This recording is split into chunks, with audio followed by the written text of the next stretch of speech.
they can get this one more game, they have playoffs locked. We did talk about that at the start of the day, but just wanted to reiterate the impact of this series win for T1. If they can get that one more game, it will lock them into playoffs and mean they don't have to rely on anyone else in their group, even though obviously they only have one more series in their group to be played, which is Gen.G. Yeah, it makes sense. I think if you go 5-0 in a small tournament format like this, you should be making it into playoffs, and that they will, if they do get that scoreline, as you did mention. So we are going to see second pick selected here once again by D+ Kia, hoping that that counter pick can help them out, but it is going to give first pick over to T1 again. Last time they picked Vi first, a lot of stuff is gone. You know, the Rise, the Vi, the Rumble, all taken away. Switching things up though, now banning the Cassante. So this is telling because we've consistently seen that Varus ban second, and as we start to see, you know, more and more of these power picks get funneled out, it does make you think what's left open. Varus has not been banned. T1 seemingly wanting to first pick it. You know, they first picked the Azir, they first picked the Vi. Now it seems like sights are set on the Varus, especially as they're banning away the Lulu, so not wanting to deal with something like a hyper carry paired with an enchanter, which can be a bit of a pain point if you're looking to scale up. So will D+ ban away the Varus? No, they're going to go for the Aurora. I presume this is what T1 is setting up for, based on leaving the Varus open. And yep, they will lock that one in. Varus even got buffed on this patch. That's the crazy thing. He was already high prio previously. And of all the things to get buffed, again, it wasn't like a crazy big buff, but his Q damage got buffed, which of all the things to get buffed for Poke Varus was a crazy thing to get buffed. So Paze will be playing that, and it does put a lot of pressure on the bot lane, who already have been feeling the pressure a good amount. Smash has been playing well, but the 2v2, we definitely saw some struggles, and Varus does put you in an uncomfortable spot when it comes to those 2v2 matchups. Now we do see the Pantheon come out. Is it going to be Pantheon Talia coming through? We haven't been super convinced by Talia, but it is a strong combination. Pantheon, though, in and of itself, definitely a good jungle pick. Yeah. I think it makes sense. They're looking at the Lucian actually here. So that is going to be the choice. Lucian can go with the whole host of different supports. So yeah, definitely a shorter range pick, which can make it a little uncomfortable into the Varus. But we'll see how that pans out. For T1 options, there's Nocturne potentially available. If Ono wants to lean on that, definitely a pick he has a lot of comfort on. And it looks like he will do just that. He looks pretty happy. He is pretty good on that pick. So yeah. Also, honestly, Akali is open and available. Akali Nocturne, very scary, and it's a flex. So if they wanted to lean on that, could potentially pick it up. Obviously, you don't know the matchup for either lanes, but being that it is a flex, could go in that direction. Instead, they're going to go Nocturne Galio and pick that up for Faker. A lot of global pressure when you're dealing with the Galio. Having double globals, it's like, oh, you got a global? We got two globals. You know, matching up in that regard really puts a dampener on what Lucian's going to be able to do. Lucian Nami, I think, makes the most sense. Yes, you could go Lucian Braum, but I think there's a lot of lane matchups that would really make you struggle. And part of the problem is you kind of have to take your support here, because if you leave it till after the ban phase, they could ban Nami and Braum, and then what are you picking with Lucian? Milio, I guess? Yeah. No, it wouldn't feel good. It wouldn't be the end of the world, but maybe a little uncomfortable. Or maybe they ban like Nami Milio, and then you're forced into Braum in a matchup which you don't feel good in, because there's a ranged champion who just bullies you out. So they're going for the Nami here. They want to make sure they have a good laning phase, as good as you can have, into a Poke Varus, and Nami obviously gives the sustain to mitigate that. And now we'll see what D+ are going to ban out in this situation. Going to get rid of the Blitzcrank, scared of Carrier just deleting the Nami off the Rift. Yeah, I mean, I think that's fine. Varus Blitz isn't the most common duo you ever see, but Blitz does get picked in situations like this against Enchanters. TF going to be banned away from Showmaker, so they don't want to have him having a lot of global presence to counter the global presence of T1. Yep, I think it makes sense, especially a pick Showmaker is extremely proficient on and can have a lot of control in a game like this. You know, I was thinking about Varus Ashe just from the old days of, you know, when Guma and Keria used to do that in that meta and really design the meta around themselves, but also potential for the Varus to go top. I mean, we haven't seen it here at the LCK, but it was definitely running rampant in solo queue. It absolutely has been. So probably it's difficult to navigate it because you are first pick on the side of T1. Not necessarily going to have counter pick to adjust to. Likely going to have Showmaker's mid pick in this situation. Could just go for something that's just like a control mage. Looks like they're just going to go for the Ahri. A lot of mobility, hard to pin down, which makes sense given what you're playing into. And I think with the Pantheon as well, a lot of skirmishing power, you know, which I think is important given the composition you're playing into. And now for T1, you are playing a blind matchup in the top lane. Yeah. And I do feel like you want a decent amount of damage. Don't really want to tank with the composition you have already. Although to be fair, Sion's already gone, Cassante's been banned, so a lot of top tanks you would typically play are gone. Blind Cannon gonna come out. It does damage. Oh.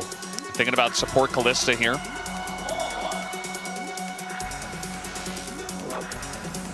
He's played it before. Yeah. It's just going to be Rel instead. Yeah, toying with the idea, doesn't end up going for it. Just going to go for an engaged support. So not going to have as much lane pressure as maybe some other picks that were being presented with the Ashe ban with the Kalista hover. But a lot of engaged power. Shiwu considering prospect off an Olaf. If you get ahead on this pick, T1 actually doesn't have that much sustained damage when you look at what they have. Cutting through the Olaf would be a problem in the 5v5. But they go against it and end up committing to the Yorick, bit of side lane presence. I do feel like in the 5v5, T1 have way more power.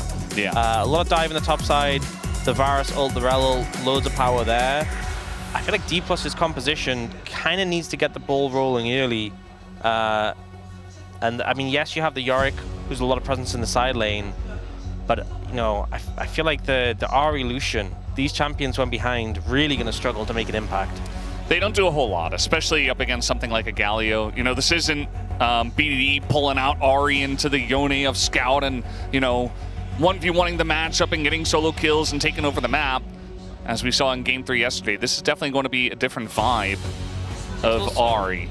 It's also a great Merc Treads game for the Galio, because like you often go Merc Treads on Galio, but you're playing into a good amount of CC. Like there's the Pantheon stun, there's the Charm, there's the Nami bubble, which is reduced by Tenacity as well. So, you know, you're happy to pick up the Merc Treads and just get that magic damage shield and really just make yourself immortal against the Ahri. I think, you know, once again, T1 have a lot of tools, a lot of engaged power, a lot of teamfight prowess. A little bit trickier to execute on 4D+, and their backs are against the wall.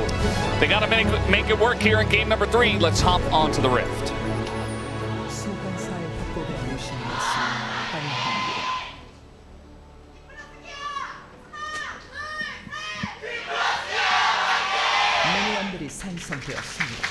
All right, the D+ fans desperate for a victory and a hope of a comeback as we're hanging out in the top lane.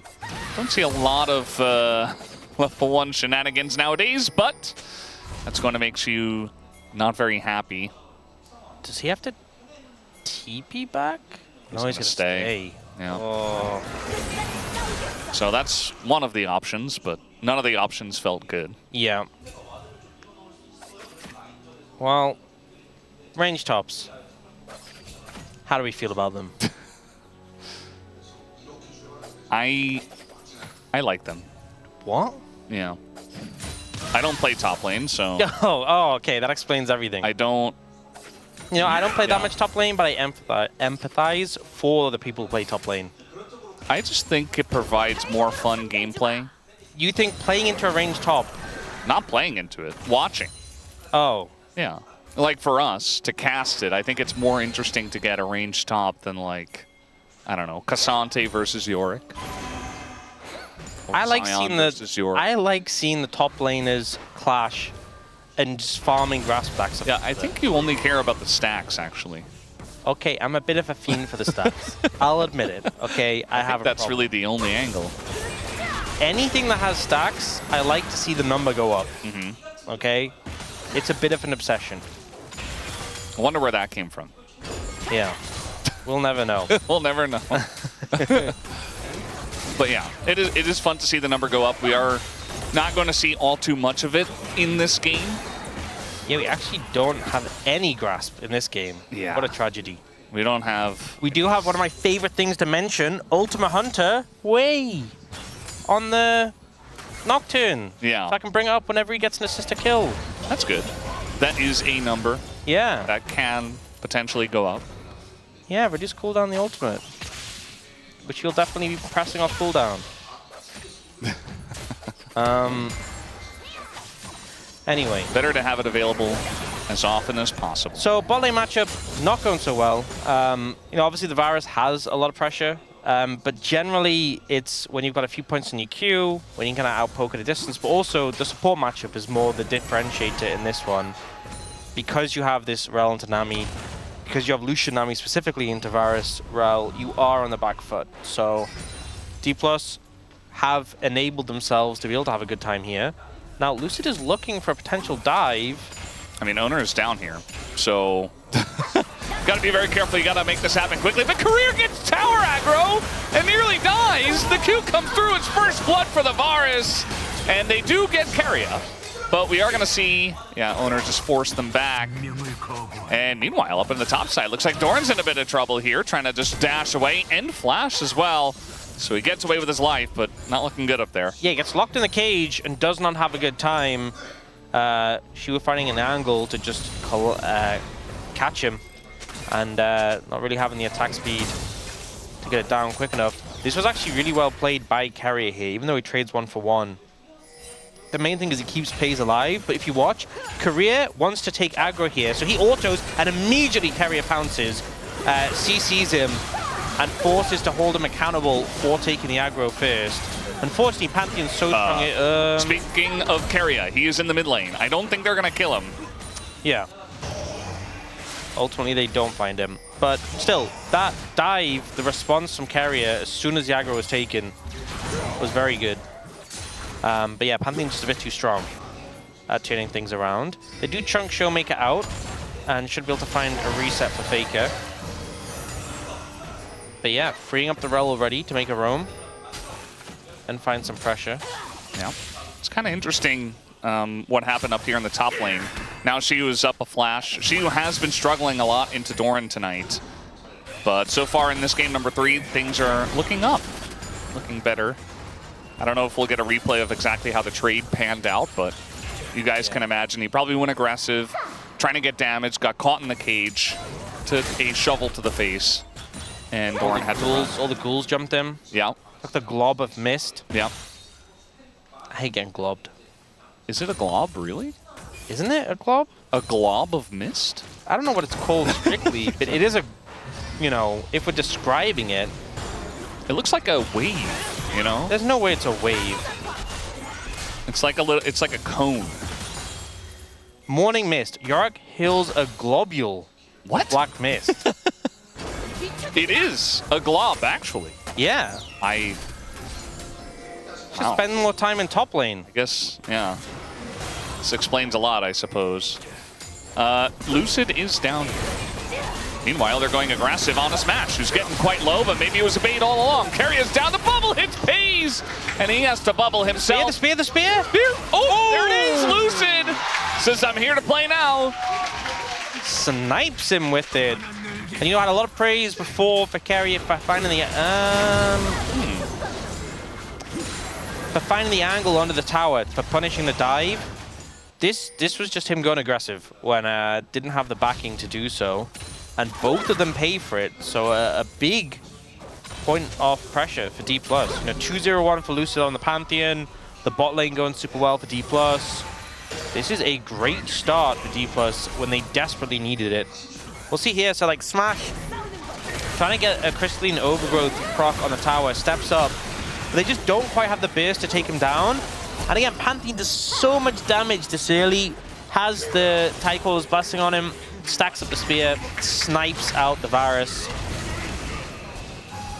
And that's how the play went. So Owner finally has his ult available and can actually contribute.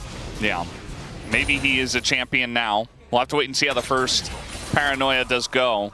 In terms of places you want to gank, I mean, you've got Galio in the mid lane, but it's against an Ahri, so you really have to have the timing down. You see there's a deep ward that spots Owner, so they know he's level 6. Bot lane can be good, but Career is about to get his flash back. So Bot's probably the best. Yeah. I mean, they should know he's down here. Instead, they're just going to try to clear a ward in the river and pay for it. I really don't know why they did that. Doran now doesn't have his flash, but gets aggroed. That's called a matter of having good flash timings. You know, we were talking about how Career was about to have his flash back. They knew that. They were aware. Well, now we've got Lucid. He is quite fed. Showmaker's coming over here, but Faker is TPing in. And first roam from the bottom lane comes from the team who has 2 bottom laners. So they are going to win this trade. Not very surprising. I just feel like DK opting for a couple of plays that they were never going to win. This one they kind of got caught in the river, as now Smash says, I can take them. Yeah, it's just, that's some good ult damage, but it's just not really going to amount to much. You know, the cover's there. And it just feels kind of frustrating because this game was going so well for D+, and you want to say all these nice things, and then immediately it backfires. And the mistake from Career is not a major one, right?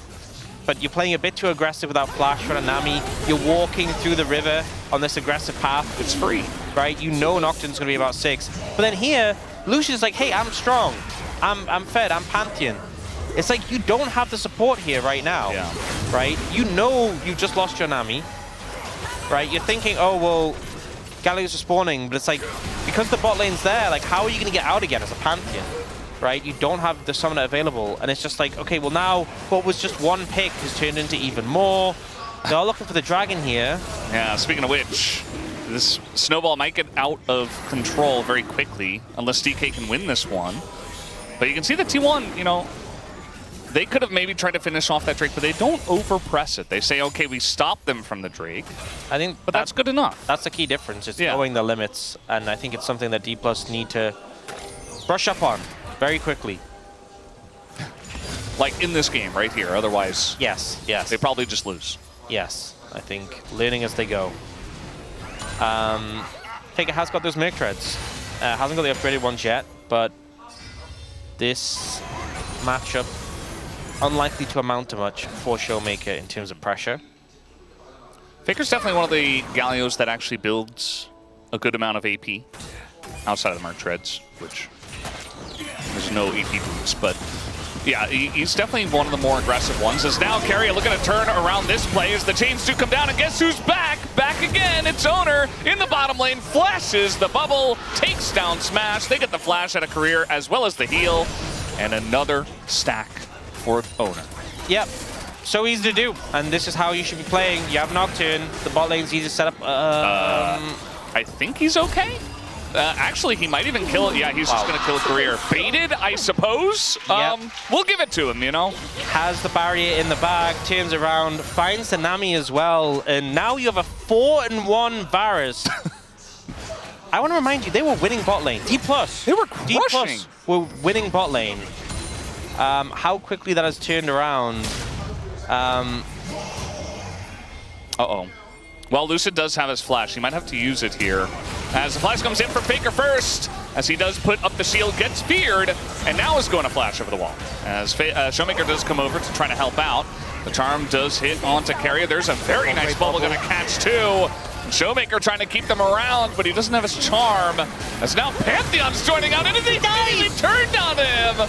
And Faker says, I will take that 1-for-1 every day of the week. Oh man, the ult from Lucid just didn't even trade. It looks like T1 finally. They overstep. This is a chance for D+ to punish. And you're like, hey, D+ gonna get some momentum back in the game. And then Lucid flies in and it's a 1-for-1. It's like, well... Gunblade finish. Dorn wants the aggressive trade. Even with the Maiden up here, the cage is there. But the shovel gonna help out. Flashes for both. as Doran, couple Downs. She was healing quite a lot, but now he's kind of on the opposite side. The Q does miss. The Shuriken is not there. Now Dorian is taking way too much damage.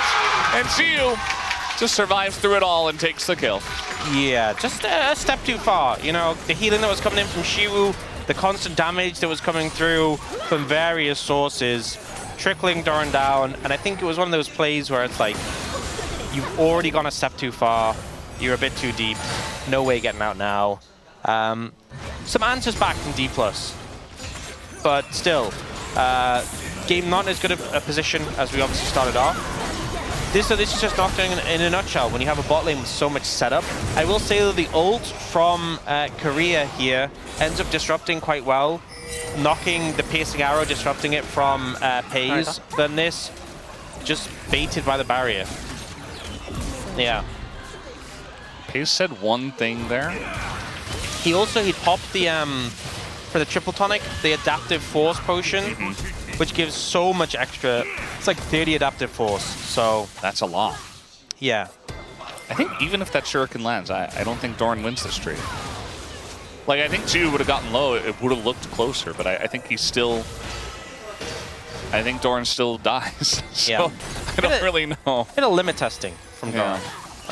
He found the limit. He wants to be relevant in this game. Yeah. It's like the bottom lane is having all the fun. I want to do something.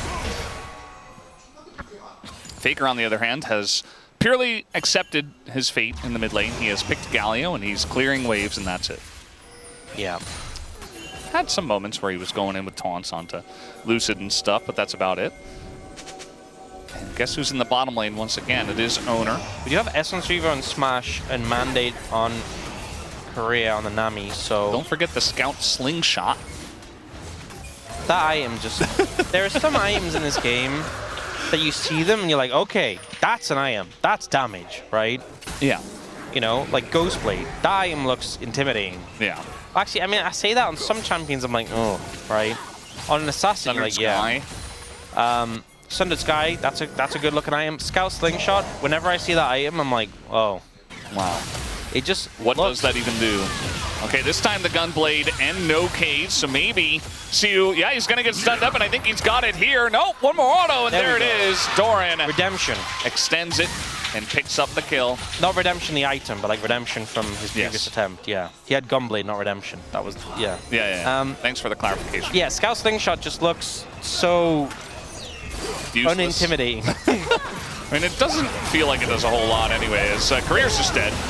Trying to trade here once again, getting baited into it. You know, they have Lucid, and they say, maybe we can take this. Well, your Nami's not going to survive. And that's the issue. There was a Nami in that? I didn't... Well, that's the thing. I didn't see any Nami, Yeah. you know. The lights went out and just vanished. So that's kind of what I think T1 can just keep doing consistently. A lot of damage available. We'll see the replay. So dodges the glob of mist and then actually uses the speed to get past the cage. So much damage done. And the extra AD from the Gunblade also helping here to get those last autos. It kind of sounded like he cursed there at the end, but oh, he said thank God. Okay. But yeah, you can tell that he was feeling it after getting solo killed. Yeah. So, yeah, at least he's able to get redemption. Not the item. Yeah, redemption cannon would be a bit of a weird one. Yeah. I'm glad you cleared that up for us, Stan.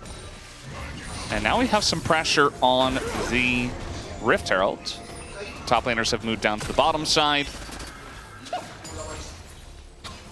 But no big moves towards it just yet. Faker has gone the Rocket Belt.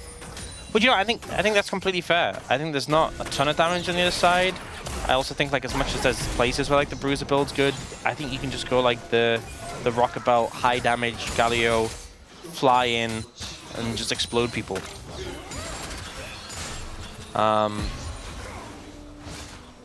Looks like they want to go for a turn as Chains into Nocturne Ultimate into Dead. Speaking of exploding people. Where have we seen this before? Yeah. I swear I know that play from somewhere. As now, once again, two top laners going at it. This time Doran going to take a little bit more passively. Yeah, kind of a more defensive ult there, so forces Shu away, but not really able to chase for the kill with the Maiden right on top of him. But they are really just trying to ruin the KDA of D+'s support in this situation, and doing a good job of it so far. Lucid's trying his best. You know, he was the very fed one, but there's only so much he can do. And, you know, part of the reason why T1 came back is also based off of his play in the bottom river from earlier. So I'm sure he wants to get redemption for himself as well. Not the item. Not the item. Yeah. Culling is going to come down, and this time Lucid looking for that kill on a Paze who is sprinting away. Just keep running. Oh. Flash over the wall, disengage. Cone gets him away. Wait, did he get the auto off before? I mean, I guess he kind of looks like Lucid hit it. It looked like that, but I assume not. Yeah, it would not have been a good idea to do so if he did. Yeah. I'm not sure. It was hard to see in the moment when the like flash came in.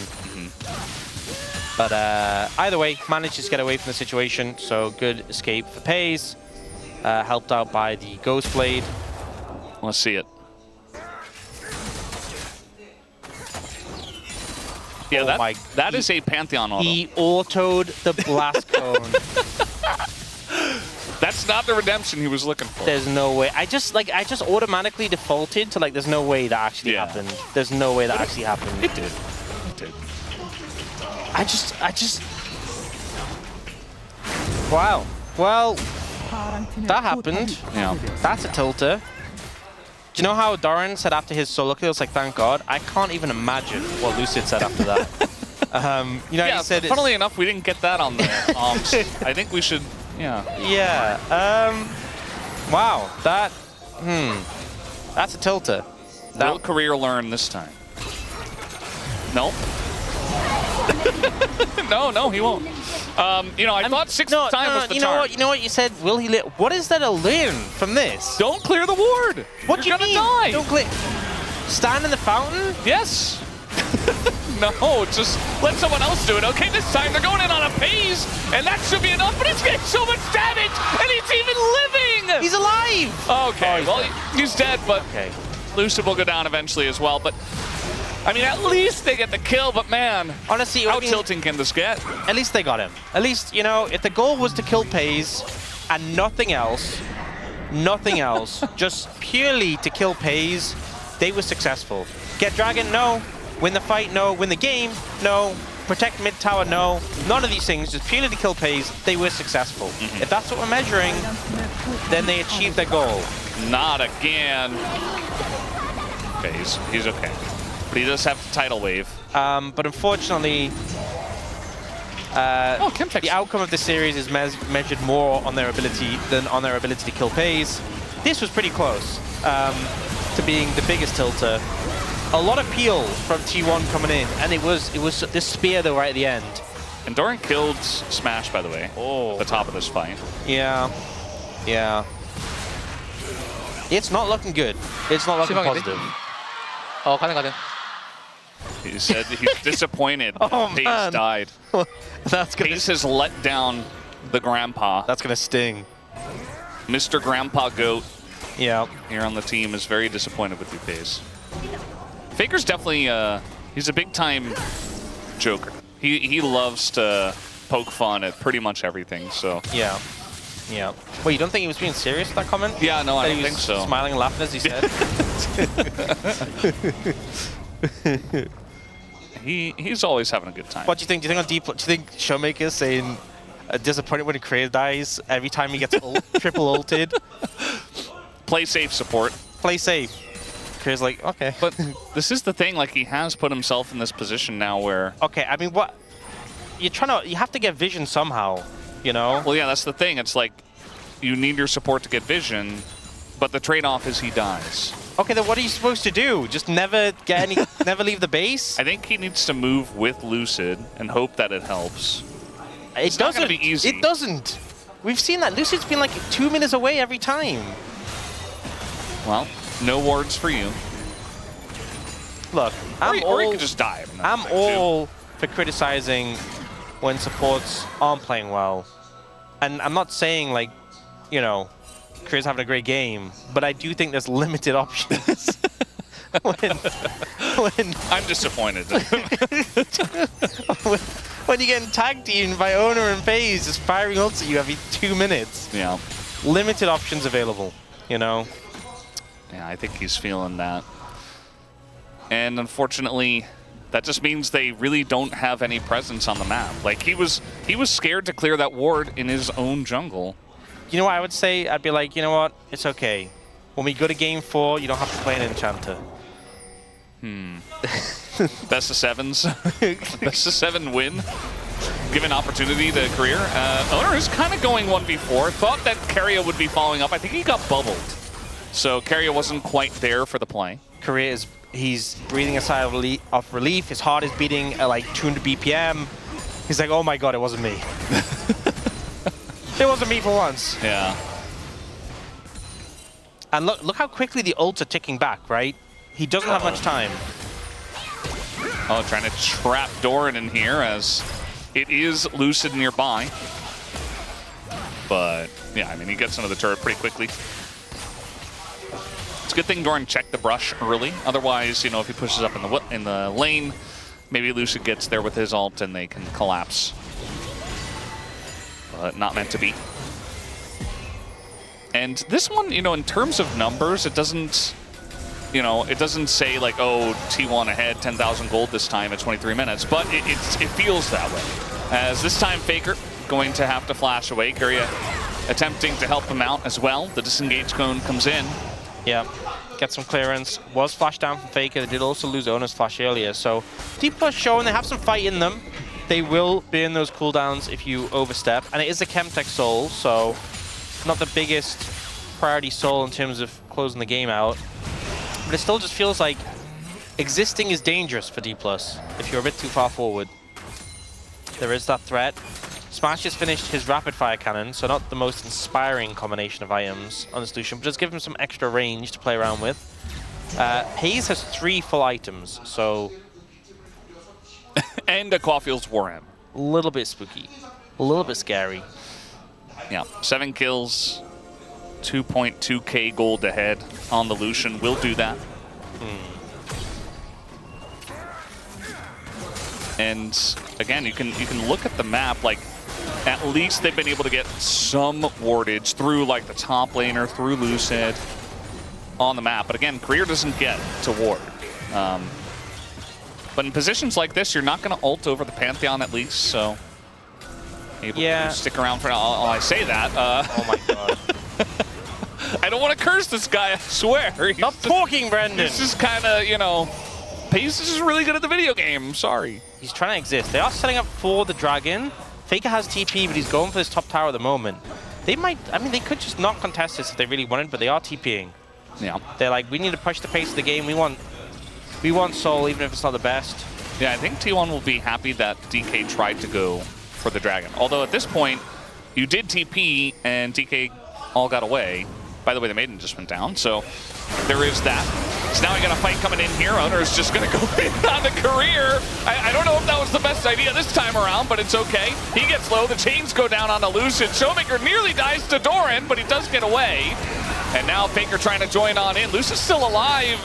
And kind of a concave here for the side of D+ Kia. Faker getting kited down. Oh, the arrow! The pyro gonna just go through the Galio, kind of hidden there. As he runs in a straight line, the bubble gonna catch Keria. Maybe the spear gets him. As Lucid is on the right side, and they're nearly able to take out a couple of those guys there on the side of DK. And really, it's just Payne. Oh no, the Nami! He's just walking forward, and nobody can deal with this guy. Oh no! Run! Nah, he's dead. Accepted his fate.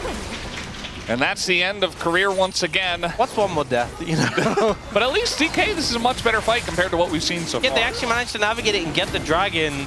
I think the target selection, not the best from T1 for once, a bit of a fumble. I know the Nami is squishy, but when you're going for those quick picks, fine. But here, Owner kind of dives in and they're just not able to blow up Nami. And also, it's not the highest value target. It was just split focus. Some damage onto Career, he disengages, some damage onto Showmaker, disengages, some damage onto Smash. Everyone peeling back, and then they kind of didn't have gas left in the tank. Now, this arrow from Paze was great, and that's when D+ kind of realized, hey, we cannot just run into this Varus who's firing out these big arrows. Paige is feeling so confident here. Look at him walking up. He's like, okay, I'll go. And D+ did have to respect that. He is the main threat on this team. Yeah. That's one way to say it. Yeah, but I think the target selection was a little off. Also, Ona like flew in and Faker ulted down, and it was just awkward. So T1 showing not the best coordination they've had this series, definitely not. But Pei's still a force to be reckoned with. And honestly, okay, I'm gonna say something. If you subtract Korea's deaths from the kill score, they're even in kills. That's not the way it works, but I do see what you're going for. Yeah. And just yeah. you look at it that way, it's not so bad. Not the biggest steal in the world. As yeah, the exhaust is going to come down. Showmaker does go in. They're looking for the turn this time around, but again, Owner kind of alone, has Faker at least to follow up, but they're all super low on health, and it's really just Pays as Lucid takes an immense amount of damage, but it doesn't matter. As the rest of DK very healthy here, looking for that kill on a Pays. He flashes the charm as Keria goes down, and the damage is just too immense. As Doran looking for the trade here on the Smash, who says, I'll just take the disengage cone. Career trying to tank the turret for him, and Smash takes the turret shot anyway. Maybe with Yorick coming over, yes, he will be saved. Honestly, slick getaway thanks to Career tanking the tower there, but Paige just on fire in these fights. Messy, I think, still the engage from T1. Coordination not quite there, but the Varus doing so much work. He's just going in. Paige is still here. I think Shu thought he backed, but he was backing under the turret. Stops the back, and Shu's dead.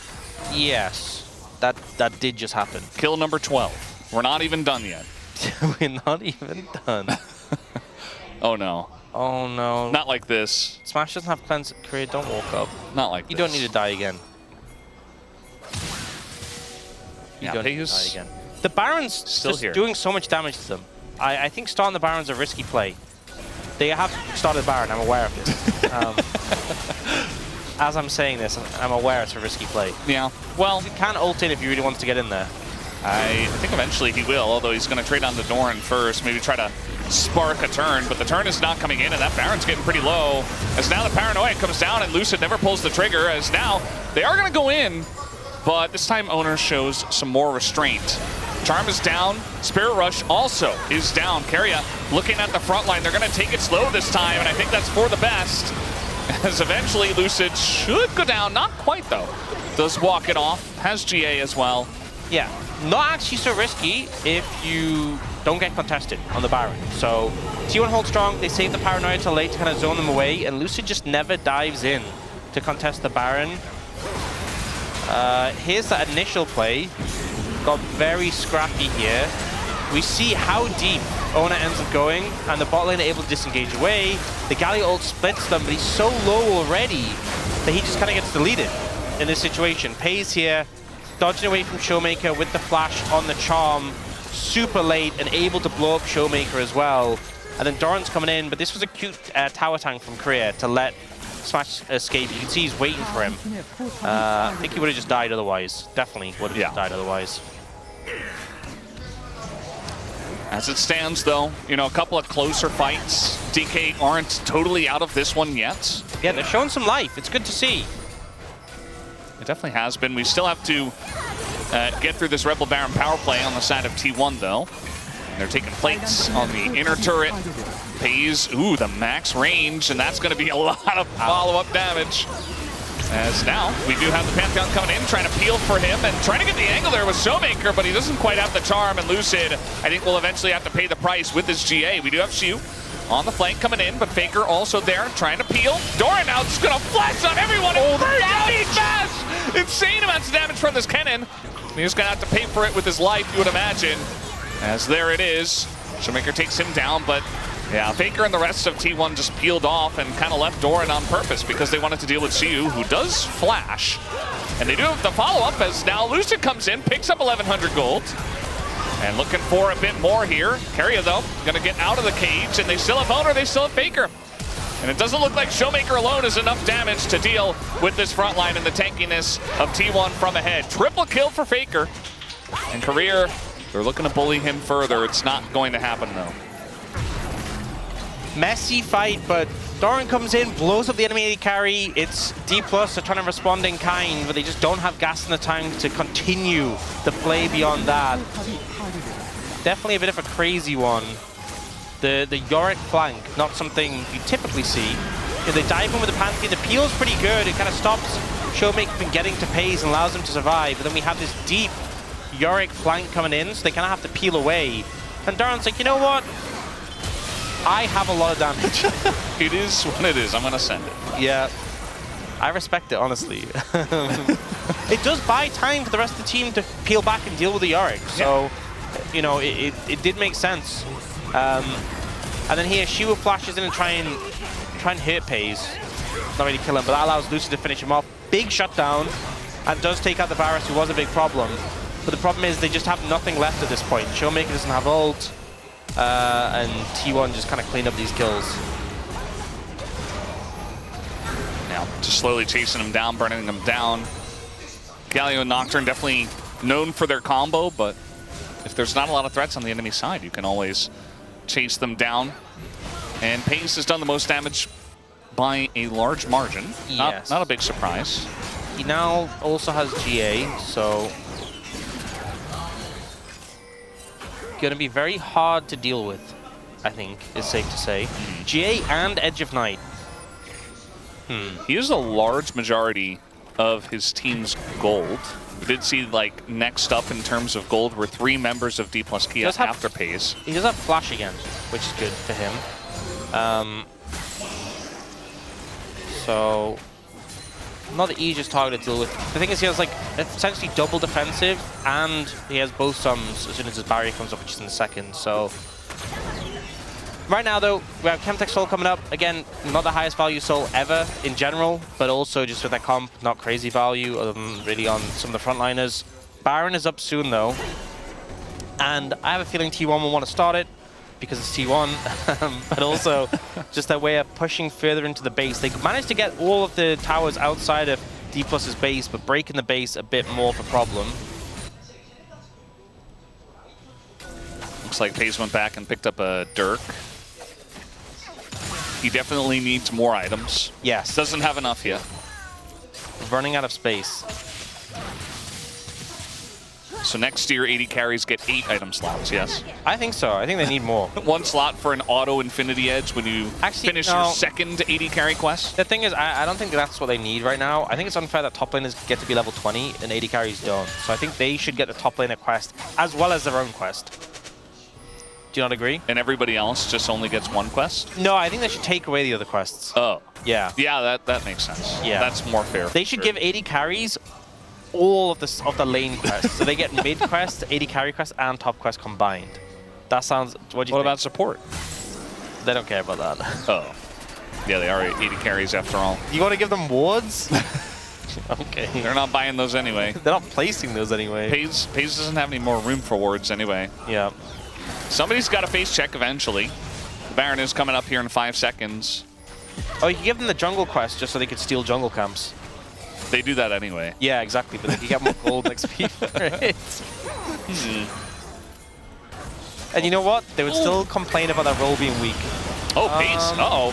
Yeah, he's taking a huge amount of damage from Smash, who is trying to change the tone of this game. Just cullings them down. You can see Pays, he E'd backwards, so he was not ready for that. Was not ready, and Carrier has to pay for the sins of his 80 carry. Smash doing a lot of damage, I think is what we're establishing here. He is also an 80 carry. He is. And now we got Pays in a bit of trouble. He's going to have to use that barrier. We do have a defensive paranoia to come in. Faker just pushing top.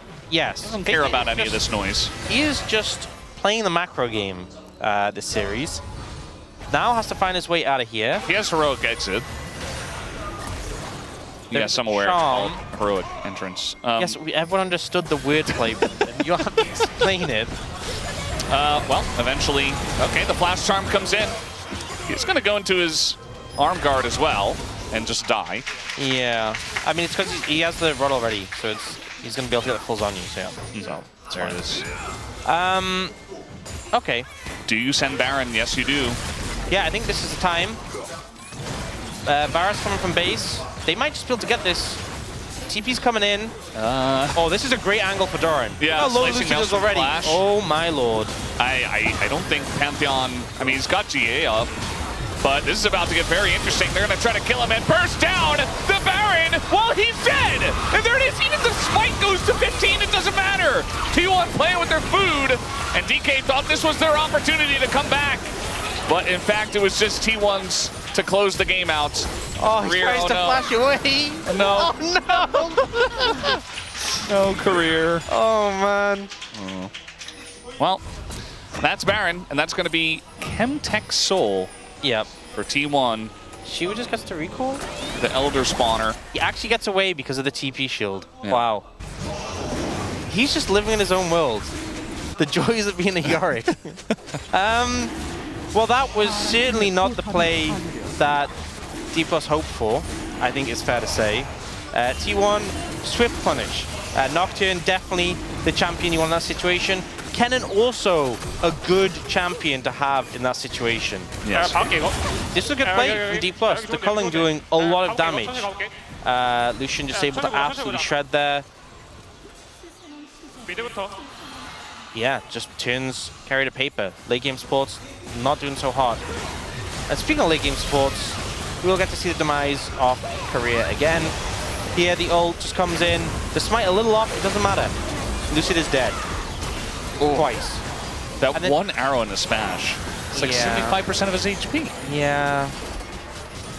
They buffed this champion. Yeah, they did. Heroic exit. This time it gets him out. Oh, just, you know what that was? Chemtech Soul value. Yeah. Just survives. Just for Faker. I like how they show it right there, like while below 50% health. Yes, that is the way it works. And now we got TP coming in from Faker. All of DK are alive. The bubble timing not on points. Can be a little bit confusing with the new TP as well. But either way, gonna take down the bottom inhibitor. And T1 just trying to end this one on good footing and not have any close calls with Smash again. No, I just want Korea to live.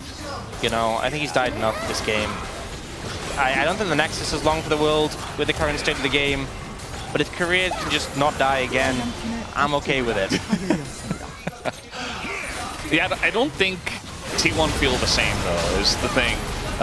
Rounding the bend here is Faker, and Doran is going to spread everybody out and go into his Zhonya's, force the GA to come out here. They do get the kill. Owner is pretty low, but eventually he goes to his own GA. And I think this is just the final death throw. No, Korea, please! Dead again! They didn't have to do that, but we do know that Faker will always do that. Oh, how many? He takes him out for the 9th time in this game. No, it's only 9, it's not 10. You can get double digits. And that's the end. That's the end of the series. T1 just crushed them in 3 games, the entirety of this game. As we'll listen in. As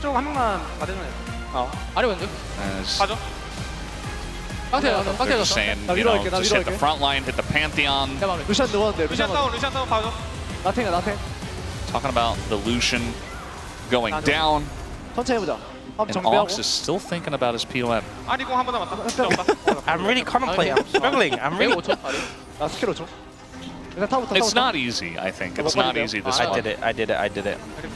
And I don't regret my vote. You Doran'd it? No. You ownered it. You'll see.